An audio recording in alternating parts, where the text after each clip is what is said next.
Okay. I think we're good. Yeah, that's probably it. Cool. Sorry for the delay, guys. I was looking at the massive go live button and I couldn't find it. But welcome everybody. I've been looking forward to this.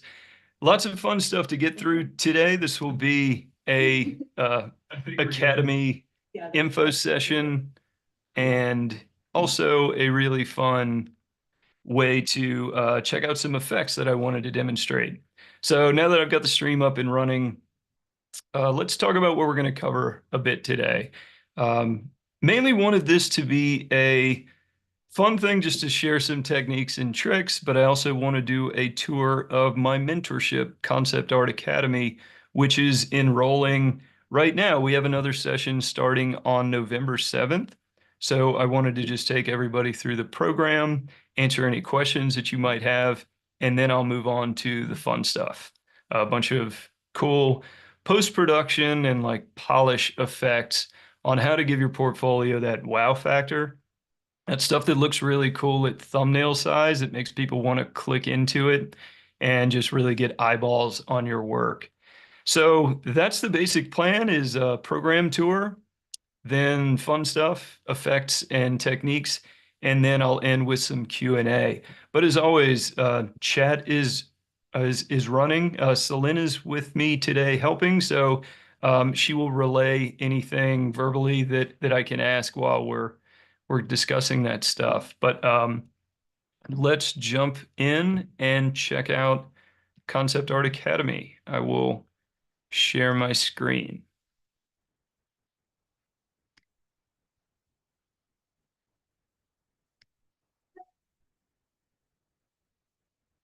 Cool. All right. This is Concept Art Academy. This is our platform that we have built all of this within. It is basically an all-in-one. We used to kind of do live classes on Discord, but we've built this newer, cooler thing so that it's all in one place. Concept Art Academy is a 12-week mentorship that is designed to be genuinely transformative for artists trying to get professional level skills. It's a small group size. You'll have a class to work with, but it's also very much a mentorship. There is a lot of coaching one-on-one between me and each artist who enrolls. And we follow this curriculum. It's a 6-week design module and a 6-week painting module. Design is where I think most artists need the most help, and it's certainly where I needed the most help. Actually, it's funny because of today's topic, but I learned to render first. Like that's what made me first fall in love with art is just painting shiny objects, things that looked real or cool or were just flashy and eye-catching. But I wasn't designing anything. It kind of led me to this portfolio that was full of like pretty nonsense that wasn't really worth anything to anybody, and I wasn't getting hired or any traction with my career at all. And it was because of that that led me to kind of have to take apart everything I knew about painting and learn how to design. So everything is designed to do that here. It's very deliberately put in this order where we learn fundamentals of shape design and visual storytelling, how to engineer a feeling and a reaction in your viewer from the earliest decisions, from those messy, ugly, rough sketches, so that all of it is very fundamentally sound and very industry valuable before we ever get to any of the cool realism or rendering or style or expressiveness. And that's a lot of what we're going to talk about today, like the fun stuff. So this is sort of like let's eat our vegetables, let's get core strength, and then let's cash in and make things look shiny and awesome. So 6 weeks of design where we learn shape design fundamentals and incredibly powerful but deceptively basic things that we can do to just kind of conjure brilliance out of thin air. And then we do some design exercises. We learn some tools so that we kind of connect our brain and our hand. And then each week we tackle a new kind of project. And that's my favorite thing about shape design is it's universal. The same solid shape design techniques that you use to design a robot or a spaceship are the same things you'll use for a monster or a character. And we tackle a new thing each week so that hopefully these skills start feeling universal. Now, once we have 6 weeks of design finished, we switch gears a little bit. It becomes the painting module, where we take these really fundamentally solid, valuable bits of art, and now it's time to like render them with style and polish and expressiveness, kind of learn how to use looseness and brushiness to create impressions in your work. There's a lot of philosophical stuff on like what makes good art. Actually, this is like one of the founding questions that we're trying to answer is have you ever done a sketch that you really loved and it took you like 30 minutes, but then you painted something for a week and realized you still like the sketch better than the painting and that drives you crazy? I have been there a million times. All of the artists who I've worked with, it seems like something that gets a lot of us. And I actually have some answers. That is sort of like the driving force behind how I teach digital painting is how to avoid that trap and end up with something impressionistic, but also realistic at the same time. It's really cool. Now, practically within this, this is it's loaded with value and resources. This is always a student favorite is the exercise library. I've basically got a demo and a worksheet that you can do step by step, follow brushstroke by brushstroke on how to paint kind of anything. Uh, Translucence, how to paint glass and jewelry, how to paint tech and machinery, and more fundamental things, just value, how to build up tones realistically, how to sculpt with value. It's really cool. And then we spend the rest of the painting module painting stuff from the design module or portfolio building. Because the goal behind all of this is to get everybody a solid start on a professional portfolio. That takes longer than just 6 weeks of painting module to build a complete portfolio. And that's why this is an ongoing thing. Artists who join the program are part of our alumni community even after it's over. And that still gives you access to me. I'm still helping artists who were in the program years ago. And when somebody has a job prospect, I can guide you through that. It's kind of ongoing professional guidance because I want this to be genuinely transformative for anybody who joins this. I take it really seriously. It's a lot of trust any artist who joins this program is putting in me. And I sincerely want everybody who joins to achieve their art goals, whatever they are. So I think it's something I'm really proud of. And if you are interested, reach out anytime. Actually, I'll ask one of my uh, special helpers today to put the office email account in the chat. Please reach out. I love chatting with artists. So if you're on the fence, if you're not sure if this is for you, uh, just reach out. Let's get on a call and talk about it. Guys, that's about it. That is Concept Art Academy. Um, that's the curriculum, at least. There is also the design house. This is fun. When you join, your class is put, it's kind of like the Harry Potter sorting hat. We put you into your group. It's a small group setting just because I think learning is better when you are doing it with a small community of like-minded artists.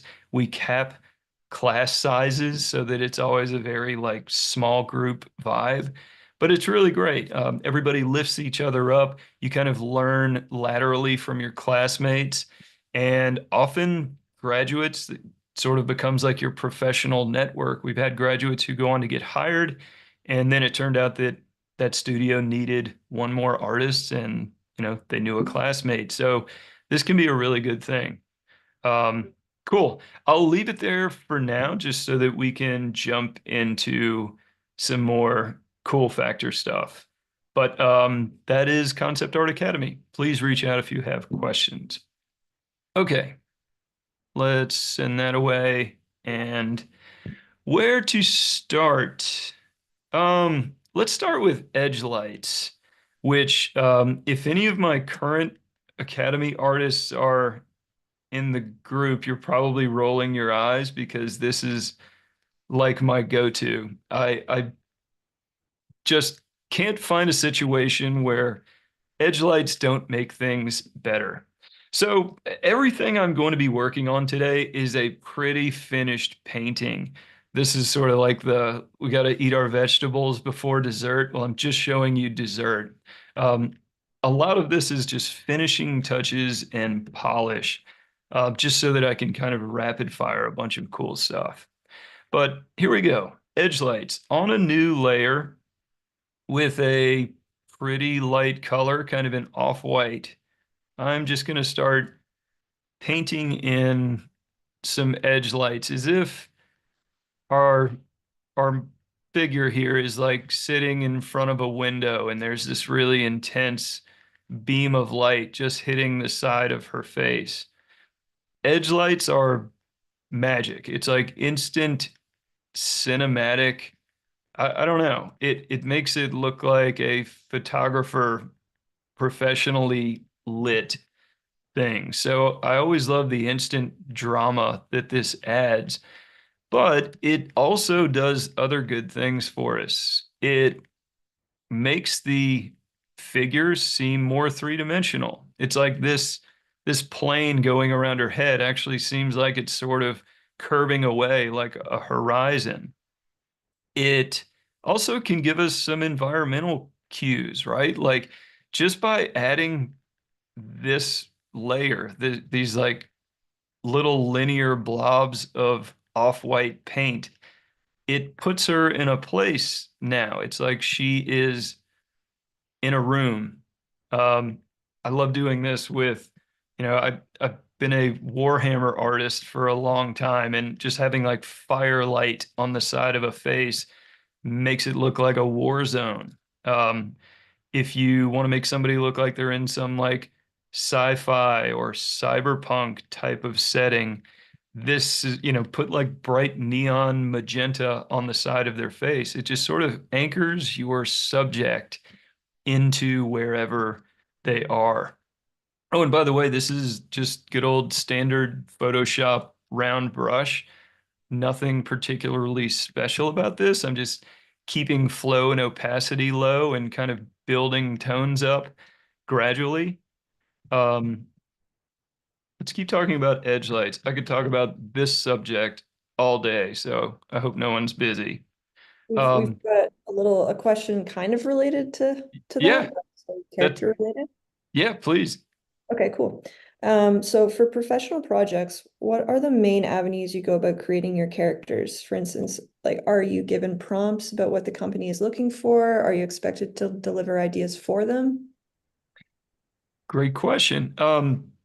Different situations for different jobs. I have worked both ways. I find the overwhelming majority, it is something that they want. Like they have the idea in mind before it gets to me. Oftentimes there is actually a designer or a development team that really, they've been jamming out ideas and inventing characters for a while before they really get to the art phase of a project.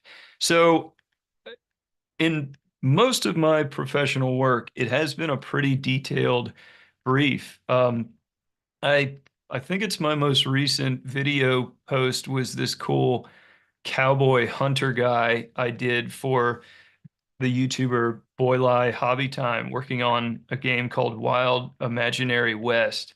And for that one, I got a really detailed brief, which was great. It was about a paragraph. Um, they basically had a really solid idea in mind of what they wanted. And that's usually the way it is. Um, it's pretty rare if they expect the artist to actually come up with the whole idea of what they want their character to be like. I've been in on those meetings before, and I think I certainly have ideas to contribute. But oftentimes that particular piece of it, the like, what are we going to paint, is is decided before it gets to you. Awesome question. Um, and actually, we can let's definitely do more questions if there are more. But I wanted to point out one important thing about edge lights is it's tempting to sort of just trace the outer contour of whichever side the light source is on, and that looks okay.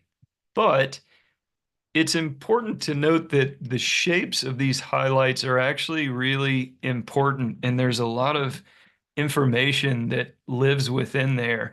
So, for example, I made the bridge of her nose kind of a thin line, but then it gets wider and it kind of flares out where the front of, the tip of the nose tends to get wider.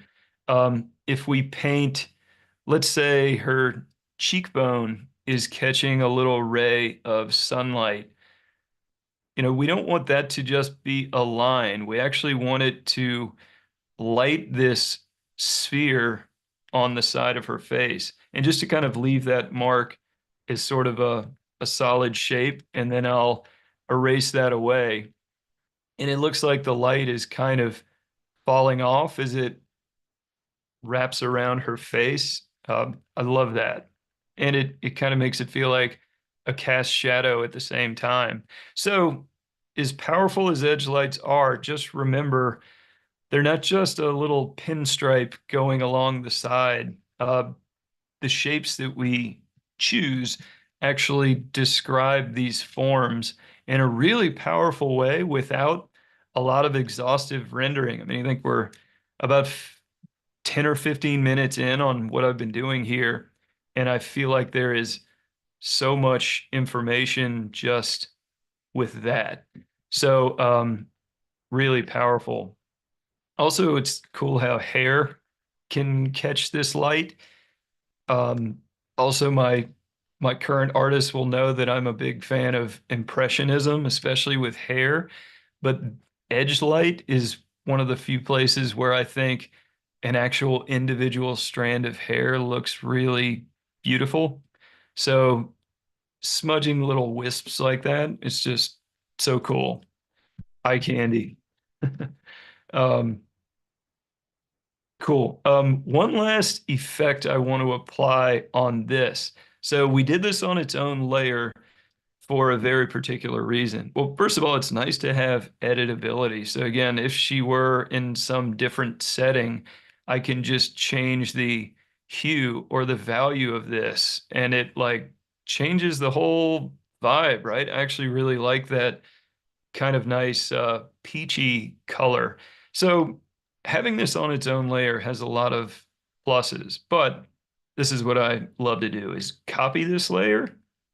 And then if I lock the transparency, I'm basically changing this copy to this super bright orange. And again, that's kind of cool. It looks like she's looking at a sunrise or something. But this is the great part. Turn the orange layer to color dodge. And if we apply a bit of a blur to that, it suddenly gives the actual edge lights themselves sort of a lens blur. And it warms up the skin tones a bit, like subsurface scattering. I really love that. Instant, I don't know, instant drama.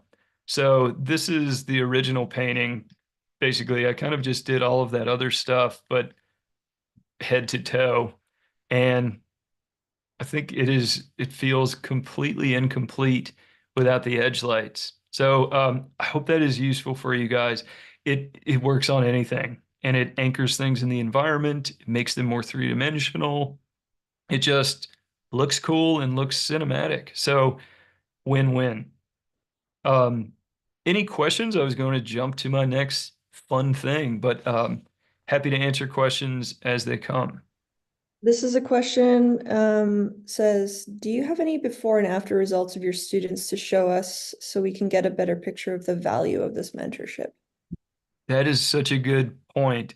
I need to collect those. I don't on hand. We actually just posted a student gallery on the Academy page with some recent graduates, Jake Plesh, Joe Zavaleta, and Jackson Drew, which you can check out their portfolios there. But before and after would be a really cool thing to grab. So I don't, but that's something we should do for sure. Hopefully, if any artists are in, any current Academy artists are in the chat, if they can kind of, I don't know, speak on the program's behalf too for those questions, that would be awesome. But that's a cool thing to think about. I guess there have been those improve your painting challenges that have been happening too, where people have like a painting that they've done and they go and they improve it. And those are some pretty amazing results there. Totally. We had our June 2.0 challenge, which was taking an old piece and, taking everything you've learned since you painted that and making it new and awesome. Good point. But that's an awesome idea. We need to do that. Okay. Next, I have a few things to teach on this one. This is a painting I did a few years back that I just still really like, but there's some dramatic post-production stuff that I think really helped to elevate this one. Um, so it's weird how little of this painting is actual painting. It's essentially shapes. I just very carefully made shapes for each tier of depth. So like these dark buildings in the near ground, and then it gets lighter blue, more like the distance as we go. Atmospheric perspective is so powerful. Basically, this thing looks farther away because its value is higher. It's kind of taking on more of the color of the sky or the farthest distance. And we just get darker the closer we get until our, people we can almost reach out and high five are practically black. So that's not really one of the tricks I wanted to share, but it's remarkable how if we just do that, and then basically apply a bunch of lens effects and blooms and stuff, it it becomes remarkably finished. So cheap tricks can get you very far. The first one I want to share is a really cool way to get reflections. I've made a selection of this part of the painting, and I'm just going to flip that upside down. We're basically going to make it seem like our characters are standing on top of a mirror or something. Okay. Now well, I'm going to put these in a group actually. And let me copy this because I want to blur it and do some things to it. Let's apply a motion blur to this flipped thing, and I'm going to make it directly vertical. All right, no live stream would be complete without invoking Bob Ross. This is when Bob Ross would just sort of paint up and down the reflections of those little trees. That's what this motion blur is just those little vertical brush strokes. So thanks, Bob. Now there's that. And actually, just with that, it suddenly looks like, I don't know, Cyberpunk City has flooded and we're standing on water. So cool, we've got something to build off of.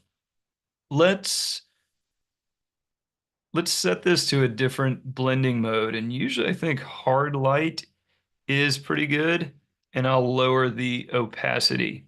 I kind of want this to be barely there. I want it to seem like maybe this pavement is sort of damp or, it's been raining and now it's kind of wet, kind of reflective, like we can see these figures, but not super visibly. Gonna blur this a little bit more actually. There's more of that than I wanted to reveal necessarily. All right, and this is the fun part. Let's blur this copy a little bit, but not as much. I actually want this to remain pretty glassy, pretty much a mirror reflection of what's happening on top. Now I have masked this layer out so that I can paint with white on the mask and reveal it. And what I love about that is it's sort of like this becomes the puddle brush now. It's like wherever I paint, it's sort of like there's standing water there. So, instant reflections. Let's grab a cooler brush, which, by the way, this is one of those free brushes in the DPS brush pack, which is available in our Discord freebies community. Like, seriously, no strings attached. You don't have to sign up or buy anything. I just want people who want brushes to have brushes. But we can just sort of paint places where this water is standing. It's cool when it's like interrupted. If you want to be really fancy, you can even like trace bits of the pavement or something, actually outline little bricks, or it can be really fun to make. Let's say this is some old country road. You can have tire marks like where the water is standing actually tells a story. So there's a lot of fun stuff to be done with this.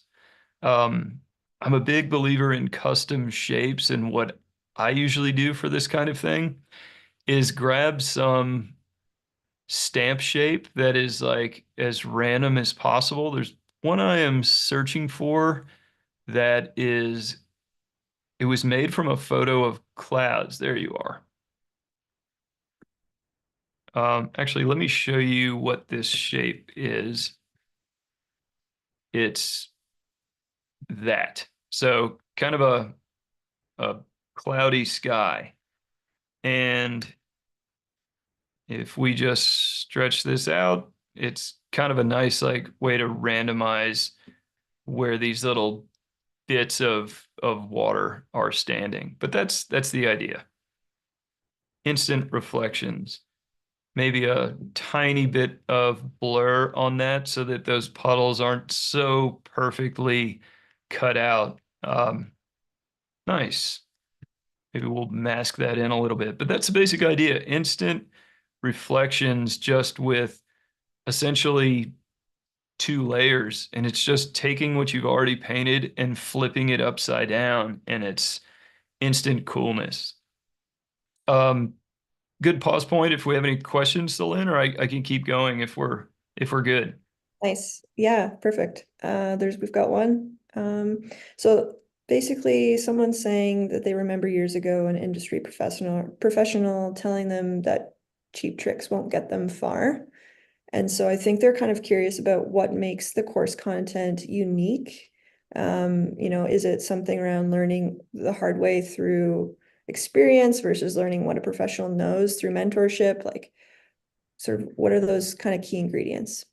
That's awesome. And absolutely. So like I am literally feeding everybody candy today with this stuff. These are like tricks. This is not actually, stuff that will build a portfolio for you. So this is purely for fun and just to like have some cool new tricks to add to your kit. But you're exactly right. That professor was right. Kind of eye-catching effects aren't going to build a portfolio. That's actually exactly what I was trying to do when I was sort of lost in the art wilderness, is I thought that flashiness and just beauty rendering, if you did it well enough or if you just put enough hours into something, it would eventually be good. It wasn't. There was something kind of fundamentally broken with the way I was starting. And that's essentially how all of this, how I think this is genuinely transformative, is we kind of take apart what artists already know how to do. It's like we're taking the engine apart of your art skills. Because pretty much everybody who joins the program is good already. People have experience. There are some considerably skillful artists who join the program. You don't have to be, it's not like a prerequisite or anything. But what I ask everyone to do is kind of take that engine apart and we change a few things at the foundation and put it back together. And I don't mind sharing it. It's shape design, it's visual storytelling, and in general, it's kind of an art director industry focused point of view on everything. So all of the projects that we create, all of the skills that we drill are stuff that will make your portfolio look valuable. That's kind of the whole idea. It's sort of mercenary, but I think that is what makes an artist, get hired is when that art director is sifting through stacks of portfolios, they can see that artist who can like solve a problem for them, who can do like nuts and bolts design, answer important questions about the project and who can, move the project forward. So everything's really industry focused, not in like a um, hardcore way or anything. I'm not yelling at anybody about deadlines, but it's very structured. We set things up so that it feels as much like a real world assignment as possible. All of the projects in the program are sort of inspired by things that I have had to do professionally quite deliberately so that it feels that way. So that artists who get through the program are, comfortable in that setting. It's kind of like a practice to get you ready for those paid gigs and to build a portfolio that gives the impression of years of experience without you necessarily having years of professional experience, because that's that catch 22 that we're all trying to fight against launching a career is that everybody wants to hire an experienced artist. But how do you get experience if you don't have it? Like nobody hires you. How do you get experience? The answer is we're kind of going to fake experience. We're going to make a portfolio that looks like you've been working for years, even if you haven't already. I hope that answers that. But absolutely nailed it that all the stuff I'm doing today, these are sort of fun cherries on top. And the core, I think the real value of what I teach is much more fundamental than that and much more just value based, like just for you as for your art skills, but looking ahead to like what is it going to do for your clients out there, right? That's a great question. Let's keep moving. We've got some cool reflections under these guys. So let's move on to blooms. Another really cool lens effect that I love. I've created another layer on top and I've set that to lighten, which basically means when I paint a color, it won't make this white turn purple. It will only raise the value of things that are darker than this purple. So we have this really intense, like, I don't know, sci-fi light blaring in the distance. So what this little airbrushy glow of purple does is it makes it like that light is so bright that it's blooming. It's like leaking through the silhouettes of these figures. Uh, this does a really nice job of suddenly they don't just feel like these cut out black shapes. They actually start feeling more like three-dimensional forms with substance, which I find really amazing that just some airbrushy blooms can do that. It also kind of puts them into the environment. It's sort of like we're putting a little fog on top of them, setting them back a bit, and it's just cool looking. It's like shameless eye candy. This is sort of the J.J. Abrams effect that I mean, he is probably way too addicted to it. if you don't know what I'm talking about, check out any movie that that guy creates, especially the sci-fi-ish ones like Star Trek or Super 8. And it's like nonstop lens flare and like light leaks from the corner. It's actually a little annoying once you become too aware of it, but if you're not, it really does just give everything kind of this coolness, this extra bit of pop. And actually, along those lines, this is kind of the next step in that. This photo came from pexels.com, which is amazing. If you're not familiar with this as a resource, it's this really incredible photo library that are truly free for you to use. You can use these in professional work. I think you can do everything short of just taking these and like selling them as your own stock photos. It's a Creative Commons license. So this is truly and sincerely free stuff.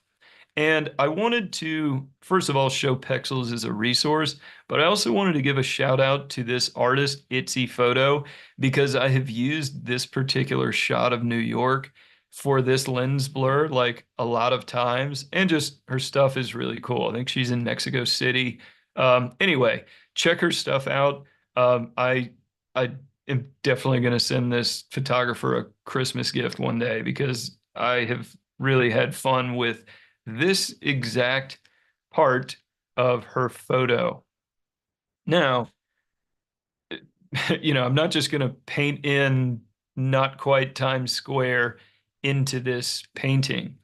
What we're going to do is blur this dramatically, vertically, so that those shapes actually turn into kind of streaks, which is all I really want them to be, is kind of bands of color. And then we set this to color dodge and boom, instant JJ Abrams. Now, this is insanely too intense. So well, I don't know, JJ might disagree. I'll mask all of that out.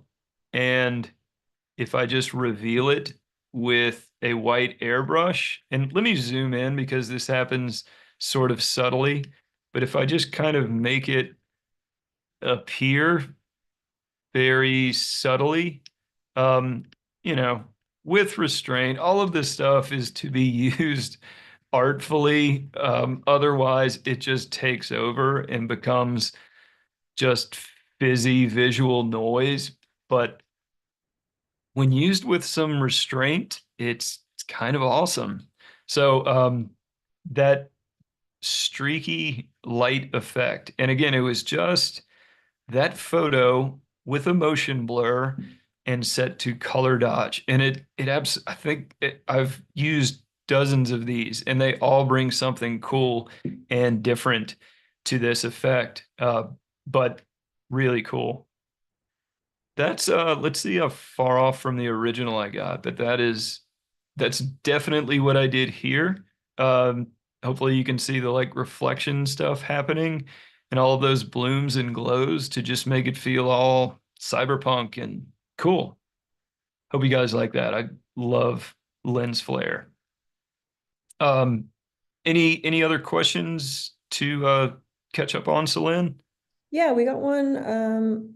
They say, Hardy, do you use any 3D? I read a few articles from industry pros saying it's imperative to know 3D now, and if you want to build a serious concept artist.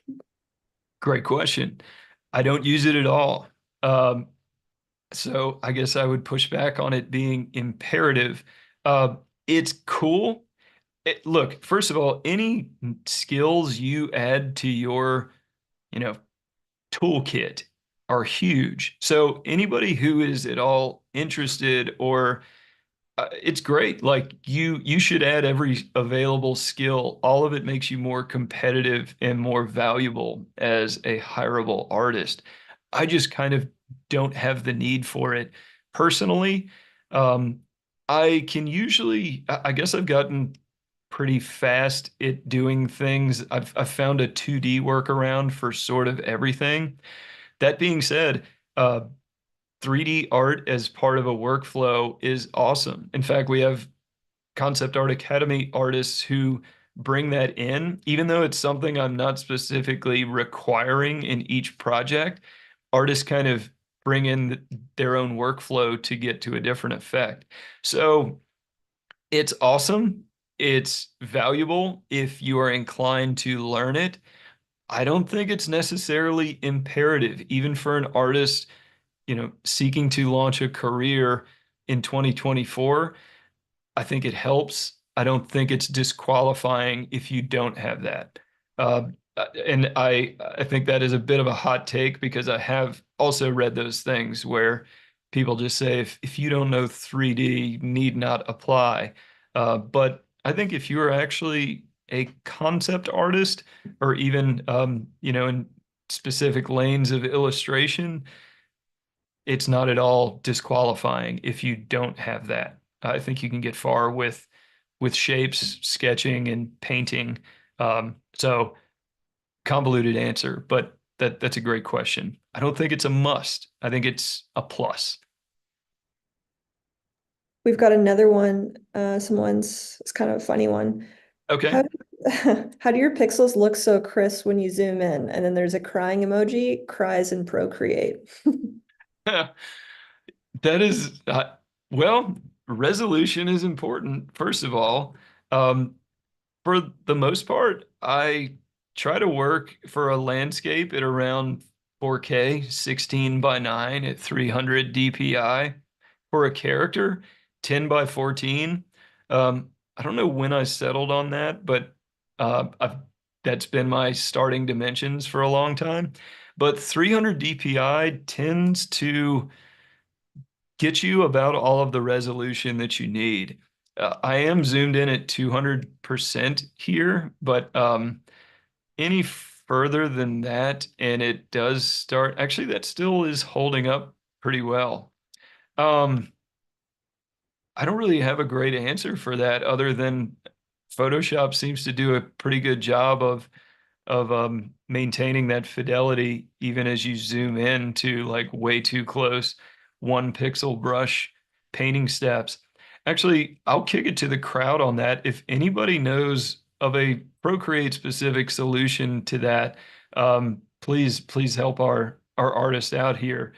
But I don't really know, and I almost entirely use Photoshop, so I don't have like a Procreate solution for you there. So sorry, but I feel your pain. I've noticed that in Procreate too, and I think it's because it's like rendering the pixels as you draw them. Hmm. And so it's probably putting them at a lower res unless you change the canvas size to like a higher resolution, like 300 DPI. It's probably setting it at 75 or something, 72, I mean. Got it. It's kind of like, got it. It's keeping it lower just quickly so that you can draw and paint faster, but then it resolves Yeah, eventually. totally. Yeah. Cool. All right, let's keep going with fun, flashy effects. I should have had a seizure warning before I started today.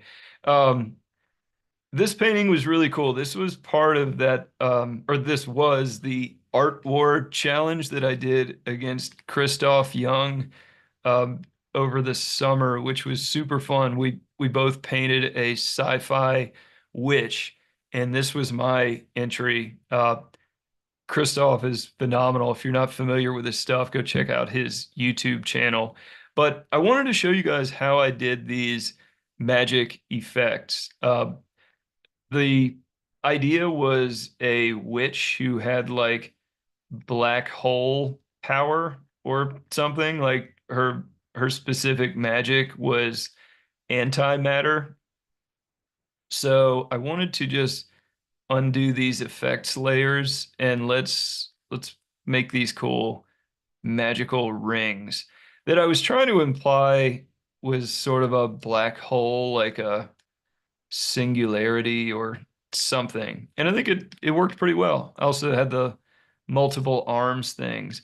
But again, deceptively simple. And that's another sort of big picture philosophy that I think really helps things is if we can solve a visual problem as simply as possible, usually with a shape versus like some really fussy painting, it tends to work better when we can just, see these things or I don't know, solve the problem with a shape and a few effects that I'm going to add.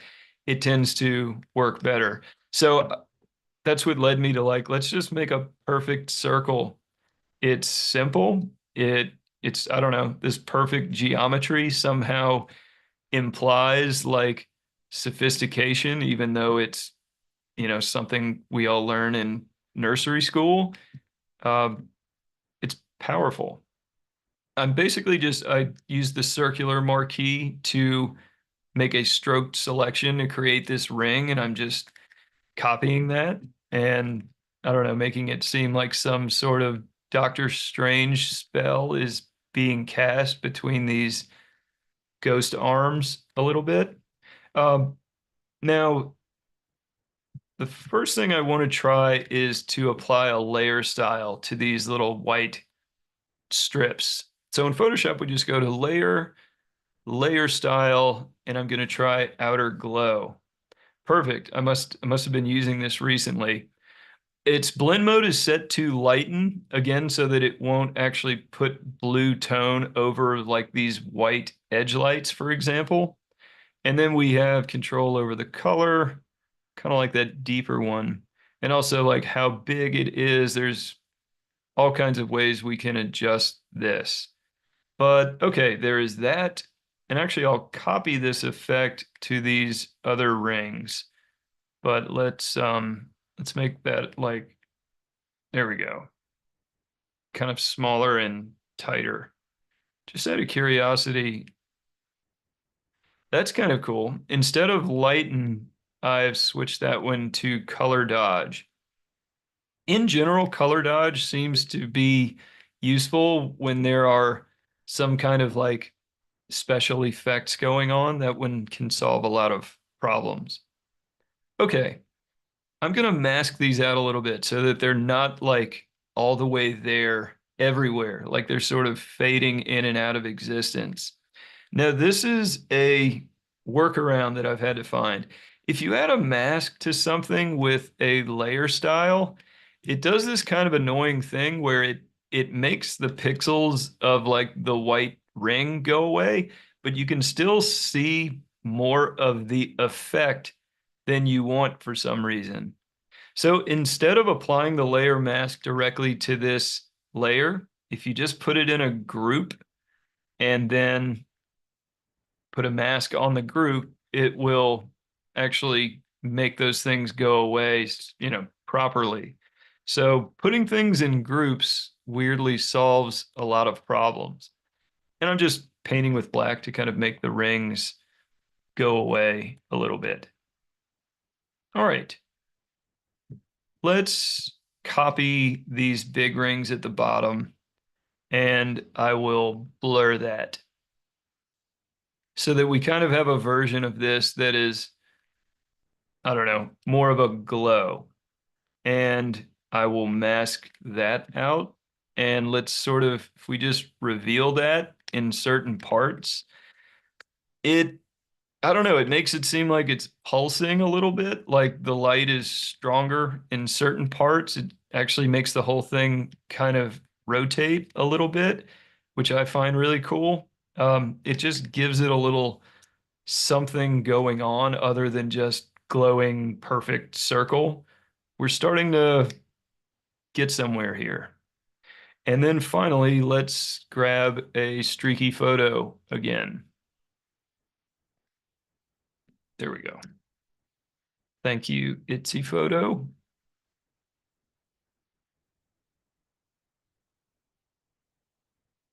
And vertical motion blur. Perfect. Settings are still there. And I'll set this to color dodge and make it horizontal. Oh, this is, I mean, instant cool. This is kind of random, but with these things, I find if it's actually a lens effect, it usually works better if it's perfectly horizontal or perfectly vertical. If we have any photographers in the group, there may be some like light physics reason why that happens, but it seems like lens flares seem to happen either perfectly one way or the other. If you do it at an angle, it's still kind of cool, but it looks more like, I don't know, magic wind is blowing or something versus that cleaner look. So let's try that. And I'll mask this out so that just like we did in the cyberpunk image, we can reveal this sort of selectively, like have it just sort of existing in a few small places rather than just blast it everywhere. But you're in total control. You can kind of make that happen to whatever extent you want. Actually, I think I have room to really amp it up here, especially if I want her to seem all powerful and cool. That's about it for that one. Just simple magic effects. I do the same kind of thing when I'm painting like fire or other, I don't know, special effect type things happening. And it just always looks really cool. Yeah, pretty much the same thing. Um, awesome. I had one more I wanted to show, but I'll one more question break before we jump to the last demo. Yeah, this one is kind of related to the photographer there. Someone's saying, I'm illustrating a sci-fi comic. Do you have any tips on quickly creating cityscapes? Yes, I do. It's hmm. There may be a YouTube video I did that it's a hard thing to explain quickly, but well, let me try. And then maybe a related question, actually, why did you choose the city background? Just curious for the color dodge photo technique. That one I can answer quickly, but let's definitely address both. I think I first found this just because it looked like long strips of light. It's the contrast basically is what I'm looking for, is a really light shape on a really dark background so that this kind of thing happens. We need something with a lot of contrast. It's also good because there's lots of different colors happening within the same small high contrast zone. So honestly, Neon City has been the search prompt that I enter into Pexels, and practically everything it returns works pretty well for this, or it tends to give cityscapes a pretty cool effect or this kind of thing. So that's the main reason is contrast, color, interest, and just it looks like the kind of light streak I want to see once I do those blur effects. And actually, that is sort of a good segue to answer the other question, which is how do we quickly do cityscapes? Um, And actually, if it's sci-fi, I have just some cheat codes for this. Is I would use custom shapes. I've made a few of these over the years, but this one in particular has just been like the Swiss Army knife for me. It does like everything. And custom shapes are one of the few tools that unfortunately don't have like a super easy translation to Procreate, but you can make shape stamps. Um, this is a shape that is in the concept art architecture lessons on our skill builder courses. But anyway, essentially using atmospheric perspective to like um make things seem farther away and to imply depth without actually showing it. And I'm doing this so too quickly just to try and demonstrate the point, but this is actually more or less how I did that cyberpunk cityscape that we checked out earlier. Now, probably shouldn't do the entire painting with just one shape, but because this tier of depth is lighter and it makes it seem farther away, it makes it seem like these buildings are close and these buildings are far. And we can just keep going. If I go a little higher in value and a little less detailed, like a little simpler, um, it's like instant cityscape. And I should have had a stopwatch going, but that is awfully quick for something that I don't know, that feels kind of detailed. I mean, there's plenty of stuff we could do to make this better. I mean, a lot better and less chaotic. But as a way to get started, this is really great. So it's essentially atmospheric perspective. Darker things nearer and get lighter, or more accurately, get closer to the color of your sky with every tier away that you go. Insanely powerful and efficient, especially if you have lots and lots of comic panels to do. This really works. If they are backgrounds, sometimes you can even get away with having it be sort of blurry while your characters are in the foreground. And then that's truly like all you need. Um, but if we are going to see this crisply, you can always use some more, you know, cheap lens effects to make this stuff seem more detailed and more finished than it actually is. Um, so that is how I would go about that. That's like the 2 minute sci-fi background. I was If about you, to do that. what's that? I think those are about 2 minutes. Nailed it.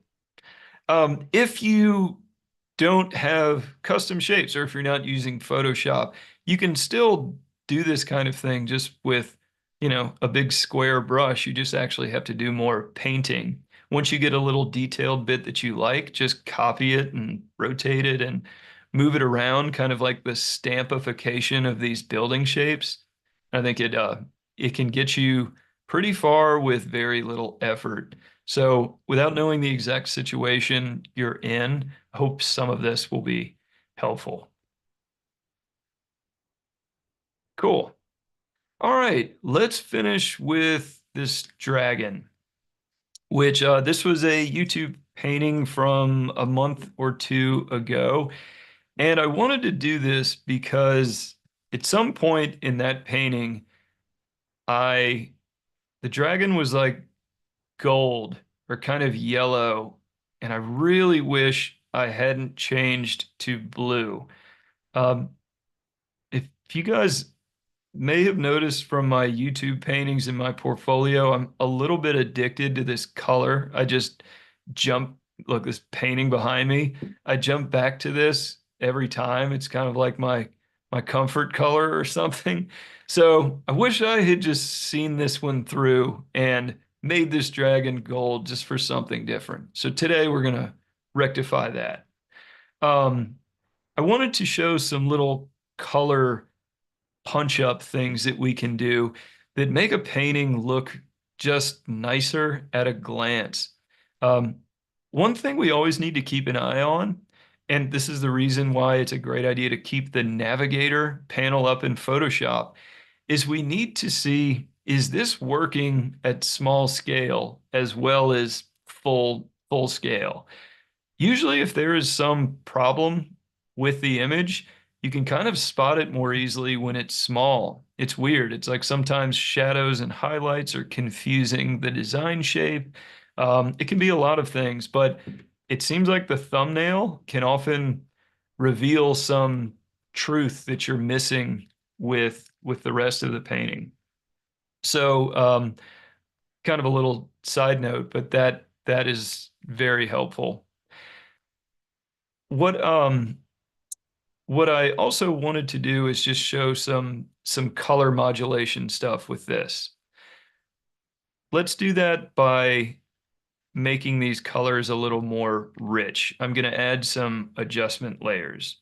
So if I have this entire figure on its own layer by the end of the painting, so I'm just command clicking that to make a selection, and then I'll grab this gold color and fill it in and set that to multiply.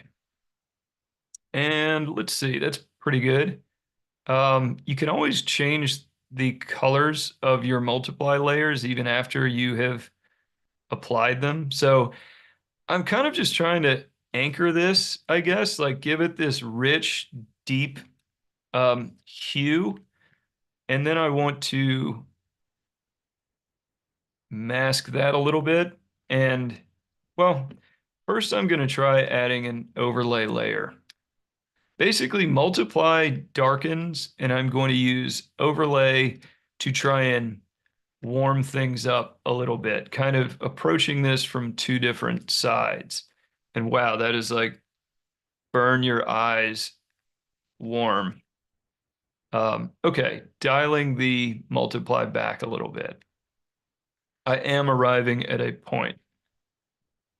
All right, pretty good. Let's mask this overlay layer out and kind of want this to be darker. That's cool. Okay, now that we have our overlay layer is hidden, with a really soft airbrush, I just want to reveal this bright color only on certain parts of the dragon. And this is kind of barely noticeable, really, but it adds this weirdly pleasing glow. It's like a little extra sunshine is making these colors more vivid and it makes them pop. This is especially nice along the mid-tone because it looks like subsurface scattering. It looks like light is kind of going beneath the skin or the scales here. And that just makes this feel more rich. So if I kind of take those two layers off, it feels kind of like washed out and monochromatic. But when I add those two, it has this richness it's tough to describe verbally, really, but you miss it when it's not there. And this makes, back to like my working at small scale, this makes your art appealing from thumbnail size, which this is a horrifying thing to realize, but most of the time our work as artists gets experienced now happens at this scale or maybe on a phone. People need a reason to like really come in and look at those scales that you lovingly painted.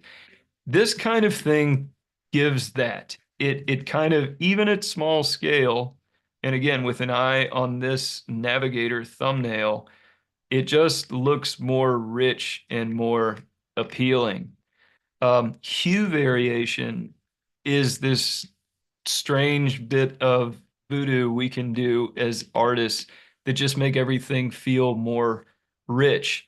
A subtle like journey from orange, which we can see here, to yellow, which is just a small trip up the like spectrum of color.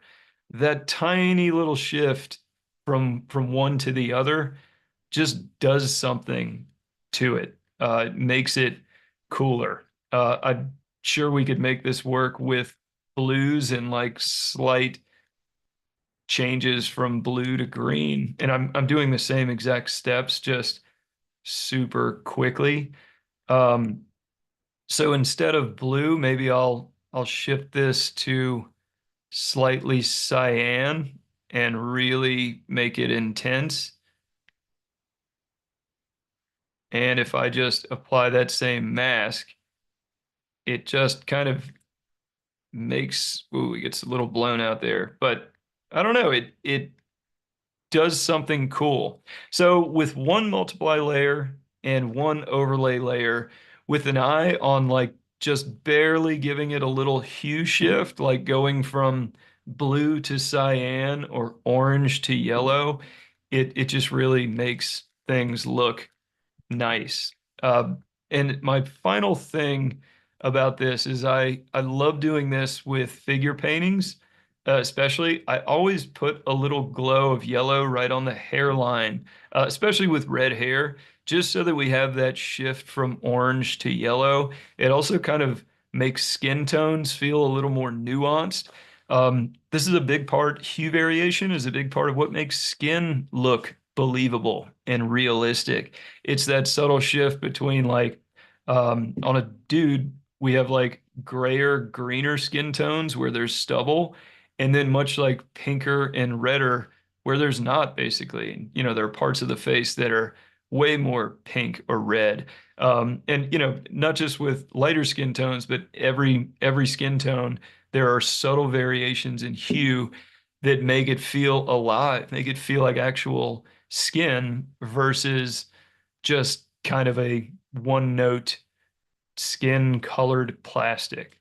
Um, so that's what I will land this with, guys. Hue variation, using overlay and multiply layers to just give that art one last little bit of oomph, makes it feel more rich and more varied and nuanced and colorful.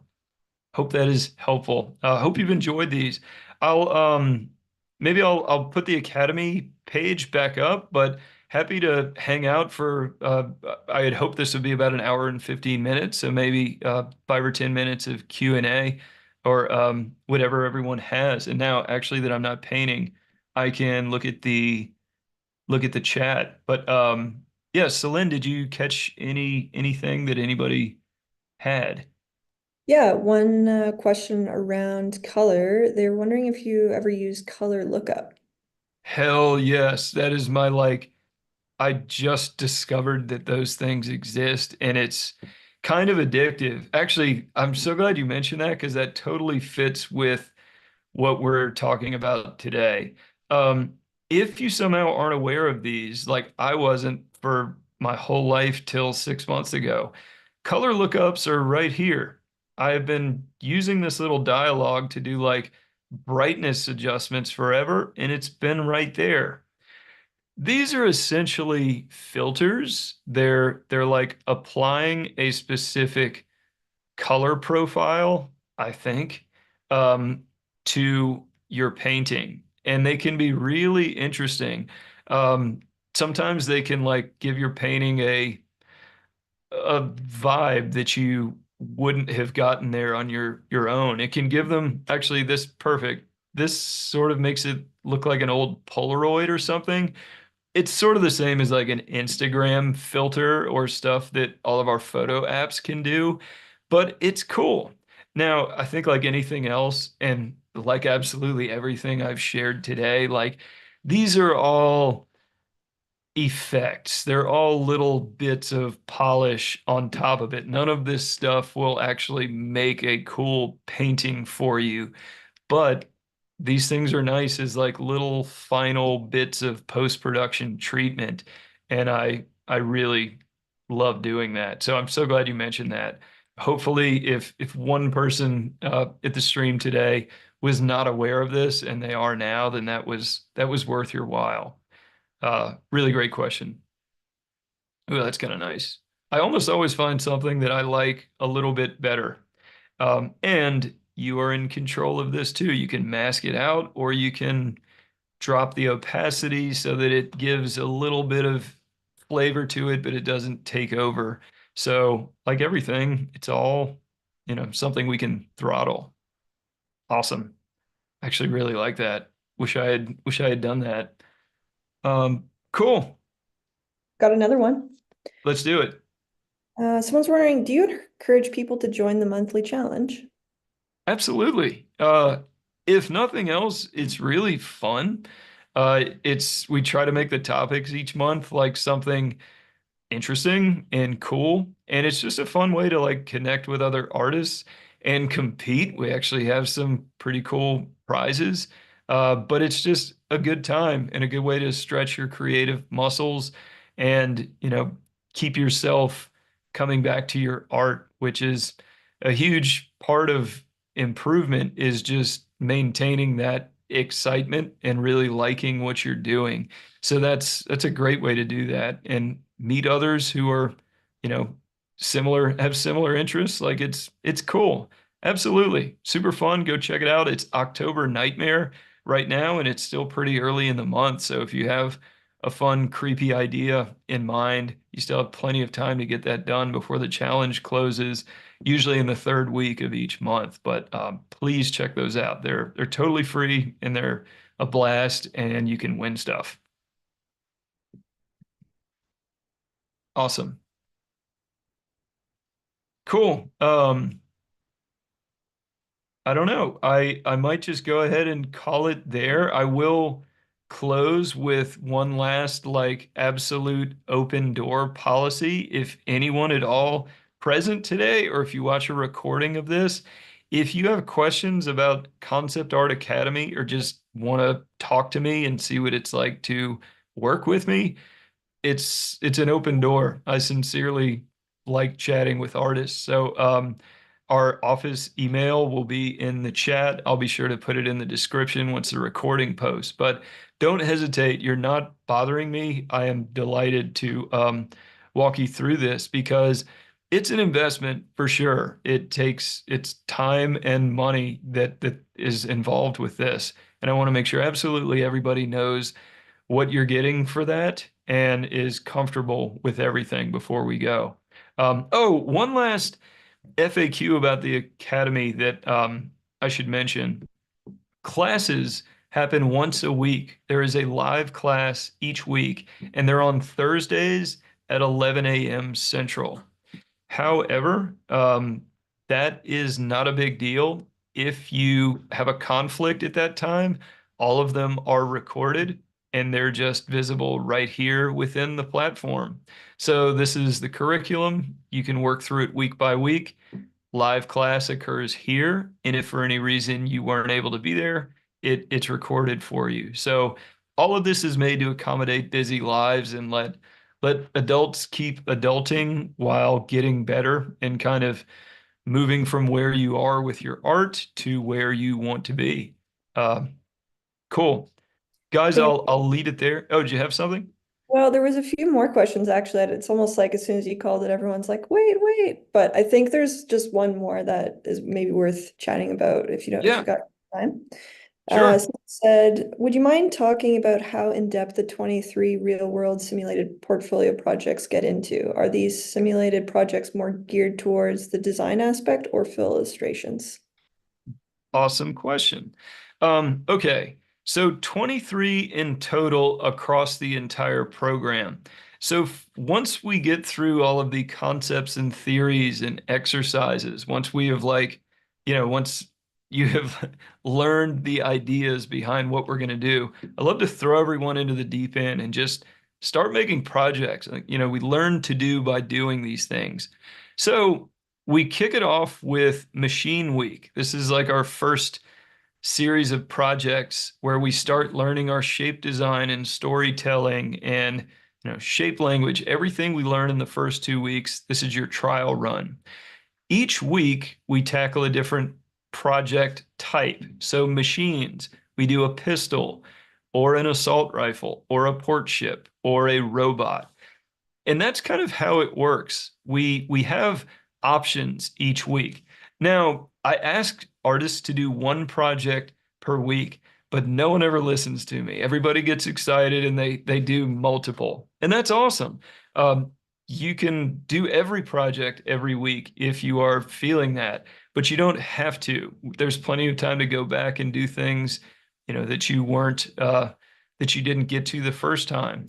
But to answer your question about depth, every one of these is a long form, step by step.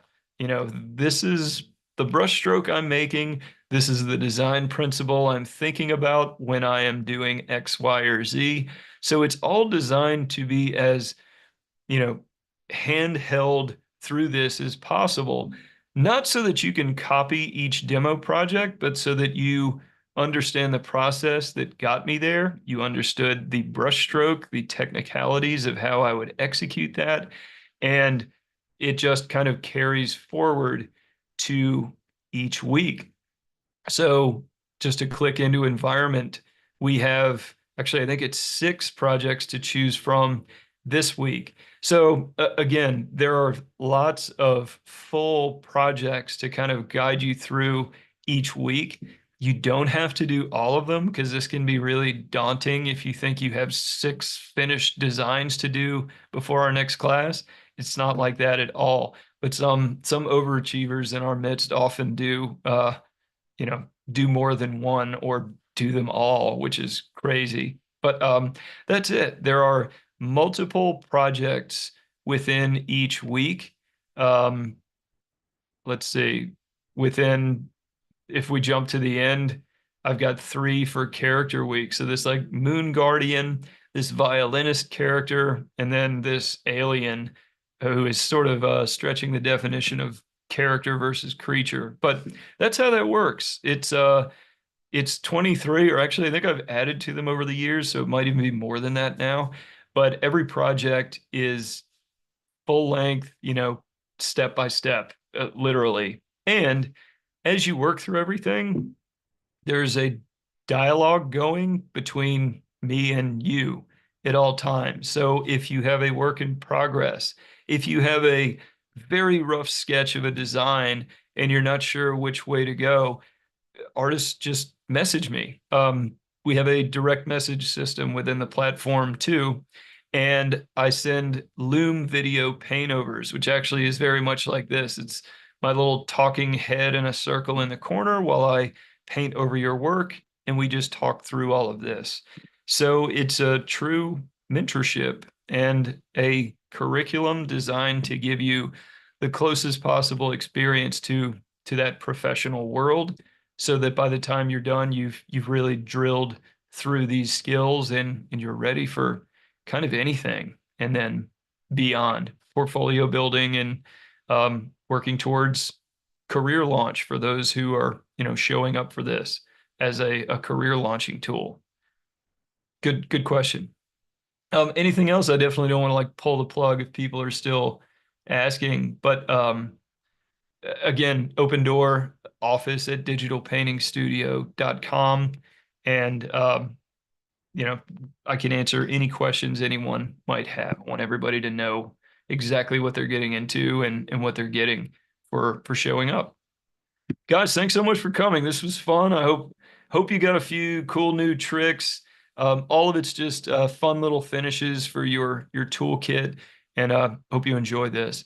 Great having one together as always. Thanks for the questions, and I'll see you guys next time. Cheers, all.